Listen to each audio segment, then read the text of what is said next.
that were either killed or wounded. And I and another guy were the only two guys that were actually stayed the whole time. Well, that's when we got the advanced training as far as what you could stand, and then we had that 20-mile march down to the water, and then going down wasn't bad, but coming back up again, and there was a lot of guys in that hot sun in Hawaii. A lot of guys were passing out along the road, you know, and hopefully that somebody didn't have a heart attack or some, you know, the medics got to them in time, you know. And we were getting ready for the invasion of Japan, and they knew from the standpoint that going in there was going to be just like going into Iwo Jima, except for it wasn't going to be that concentrated. It was going to be more spread out. And on August 15th, that was my birthday, and that was one happy time, I'll tell you that. You go over to PX, unless you're lucky enough to have a pass to go down to Hilo, you know, and that was it, you know. And then it was right back to business, you know. Sure. Then you board the ship to go there, and we went into Sasebo, Japan.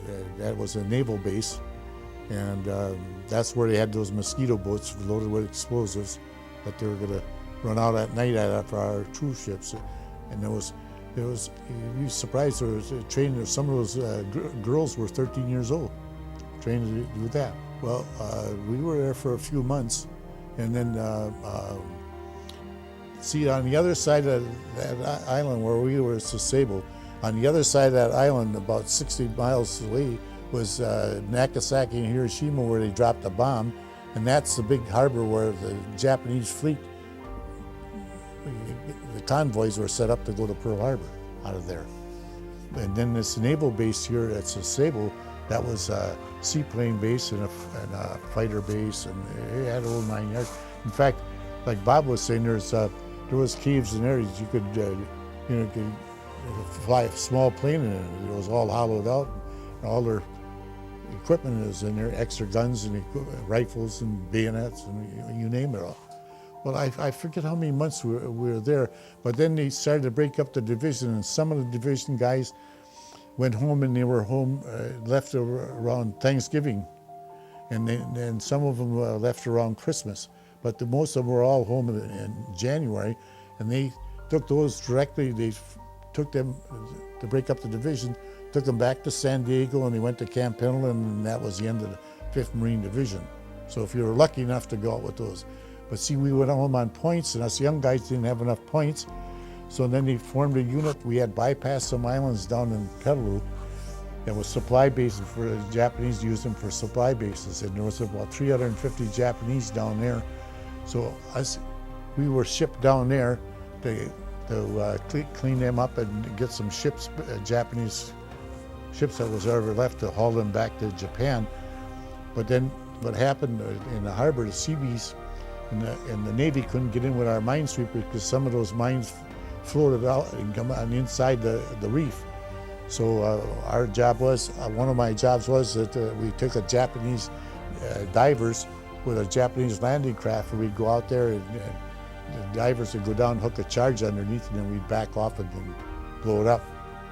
Well, it was the fact that we were out there, and when that blew up and we were close enough to get some of the spray in the landing craft, Japanese landing craft, they were really odd things, and the ramp would go up like this, and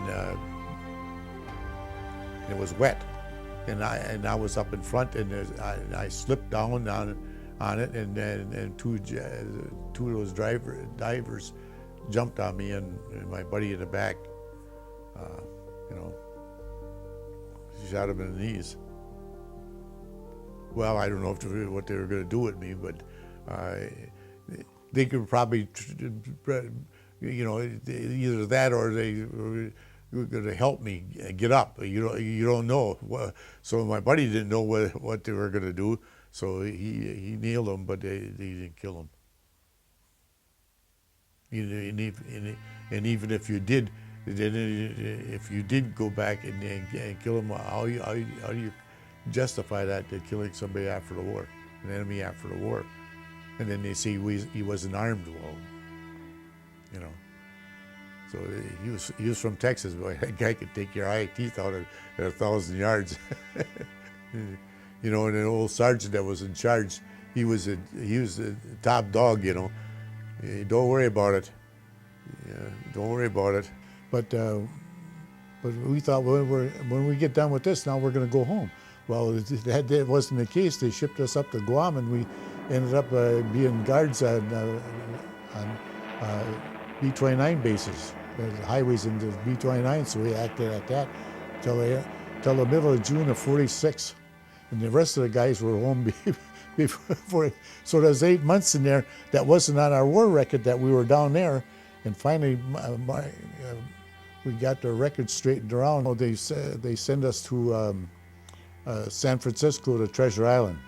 And every ship captain that was hauling Marines back to the States wanted to beat the other guy's record, see? So this skipper on our ship, he went up towards Alaska, and everybody said, what the hell are we going that way for? And the reason he went up there is because he got in the Pacific currents that took us down faster into San Francisco. And then from there we mustered out, and we were sent by train over the Rockies back to Great Lakes.